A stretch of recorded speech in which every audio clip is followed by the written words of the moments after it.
Welcome to Book Club Preview. Today we're looking at Beast and Beauty, Sleeping Beauty. Now, this story was actually a little confusing for me. There's a lot of underneath things going on in the story. But it starts off with a prince, okay? And the prince doesn't know what's happening, but he wakes up and there's red marks on his body and his clothes are torn and there's blood on the bed and it looks like they're mouth marks sucking out his blood, and he can't explain this because he's asleep. He wakes up and this is what he finds, and so he thinks, okay, there must be demons. Okay, demons are doing something. So he goes to his father and tries to tell his father the story. The father doesn't believe him and says, you need to get married. Goes to his mom. His mom doesn't believe him, and she just kind of ignores his problem, I believe. And so anyone he shares, like this happening, going on, doesn't take the time to help him or to understand him. And so he just tries to battle this on his own. So he's stuck with this something coming at night, smells roses, falls asleep, and then he wakes up with no blood, and his like skin is white and he's not very healthy. So because of this, the family says, you need to get married. Something's going on here. And they start showing him a bunch of different ladies to get married to. And all these ladies are really cool, but the prince isn't that interested in them because he's just like, man, what's going on with me? What's happening? He tries to be pure, pray more, to try to fight this demon with holiness, but nothing happens, okay? Eventually, one woman he ends up choosing to marry, and it's not because he really chooses her, but she's more like, you shall marry me because I am the most beautiful. And the prince says, okay. And so they decide to take a trip to go show everyone that they're going to get married.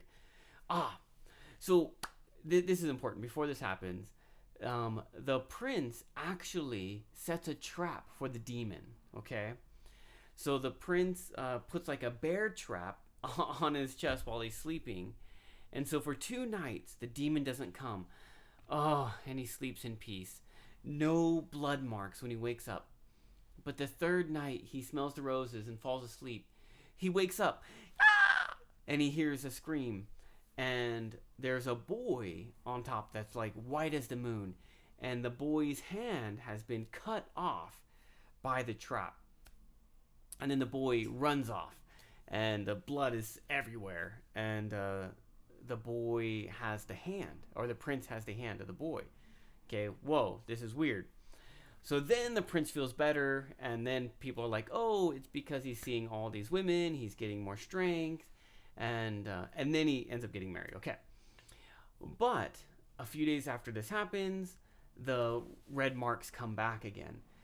And so the new bride, the Countessa or something, she decides that they need to take a trip.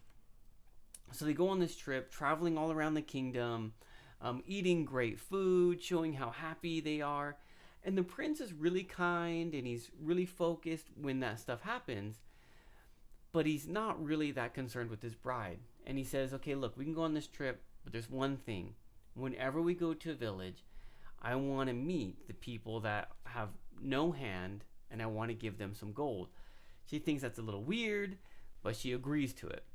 And after this, she's like, man, why do you keep doing this? Why do you keep giving money to these damaged people? And then he kind of explains his story. Now, the bride, okay, she doesn't understand this, and she's like, that doesn't make any sense. And the prince decides, oh, I shouldn't have told her. She doesn't understand me. So they continue on their trip, and the princess is like, or the future princess is looking around. Who's this person that the prince found? Which he never tells her, but he actually finds this boy, and he almost didn't recognize the boy because there were two parents that are just like, "Oh, Prince, you're so handsome and wonderful. Look at our boy; he's missing a hand. You're so wonderful." And the prince like drops the gold on the ground, and the parents go for the gold. They're trying to scrape it up, and while that happens, the prince gives a paper to the boy, and kind of hides it in his shirt, like just sticks it in there. And it says, "Meet me in the forest on the 12th day." And so, that's all the Maiden treasure. Right? So they go through, give Maiden treasure.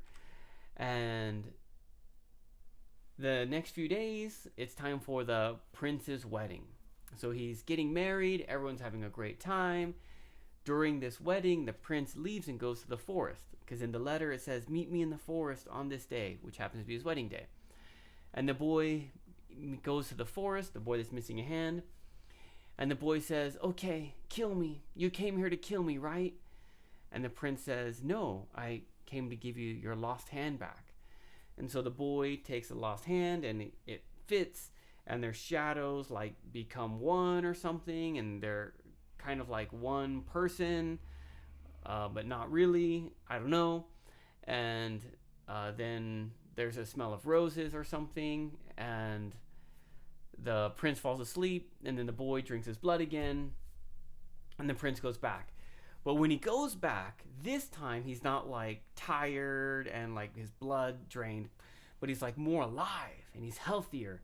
And people are like, "Oh man, you look good." And they actually, the prince is more charming. And so the prince makes a tower that's really high up with only one window and one door to the tower. And only the prince has the key. And every night the prince sleeps there. And the princess thinks this is a little weird. Now she's a princess, she's married. But no one else in the castle says anything, because the king and queen sleep in different places. And the king is usually sleeping with other ladies. So it's not that uncommon. And no one really helps out the princess. But the princess is like, "Okay, I need to figure out what's going on, because I'm beautiful, I'm wonderful. Why isn't the prince coming to me?" And so she sets guards up to figure out what's going on, but the guards fall asleep. And she uses black magic to lock the prince into his tower. But in the morning time, there's roses all over the thorns had turned all over the roses. And the prince keeps coming out being more beautiful and more full of life and stronger. And so the princess is really angry at this. And so she slowly changes from beauty to beast, from beast to a witch using dark magic. And nothing works until finally she says, "Okay, I'm going to take things into my own hands." So she gets a knife and she climbs up the vines at night. The prince is sleeping, and she cuts the prince's throat. And blood goes everywhere, and then she goes back down, and she's so happy, and she's like, "Ha ha ha, I won." And in the morning time, she's eating breakfast, and the prince comes back, and along his throat is a ring of roses. When the princess sees this, she gets so angry, she's like kicking a rock on the floor until it like falls, and then the princess falls through the floor and down into a cave or something and dies, which is really weird for me. Don't quite understand that. But she dies, and then the little boy, or the young boy that lost his hand, ends up coming to the castle and sitting where the bride or the princess used to sit, and everything is good for a while. Until finally the king says, "You know what? I need a grandson." And so the boy with the lost hand, that now has a hand, disappears, and the king doesn't let the prince have any visitors. He just keeps sending women to go visit the prince, but the prince doesn't like any of those ladies. And until finally one day, the maids are cleaning the bed, and usually there's like blood and like scrapes and stuff like that. But this time they see a baby. They're like, "There's a baby boy!" And the king runs up and he's like, oh my goodness, there's a baby. And the baby bites the king. Ow! He says, ow! And he drops the baby. And then the queen picks up the baby. And the king says, watch out, it bites. And the baby bites the queen. And the baby only doesn't bite the prince. And that is how the story ends. Which was very, very confusing to me. And I know there's a bunch of different layers in there. But as far as a fairy tale, I was really confused. There were a lot of vocabulary words in here. I didn't write them all down. So if I missed one that you want to know about, please write it in the comments. The first one is bicep. Bicep is this muscle right here. I don't really have biceps, but it's that muscle. Torment is that pain or torture that's going on, problems in your life. Pallor means pale, white skin. If you don't have any blood in your skin, it's like kind of turns a little white, pale. Vie is like compete. The princesses are vying, competing for the prince's attention. And you can see here some of these I actually have a note on them because I had to look up the words myself. Teeming means like full of something. Usually we say teeming with life. Teeming with, I don't know, princesses? I can't exactly remember. But full, many. Reprieve is kind of like forgiveness or rest. Psalm,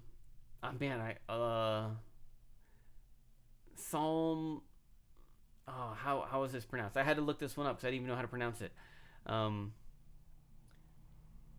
Somnolent?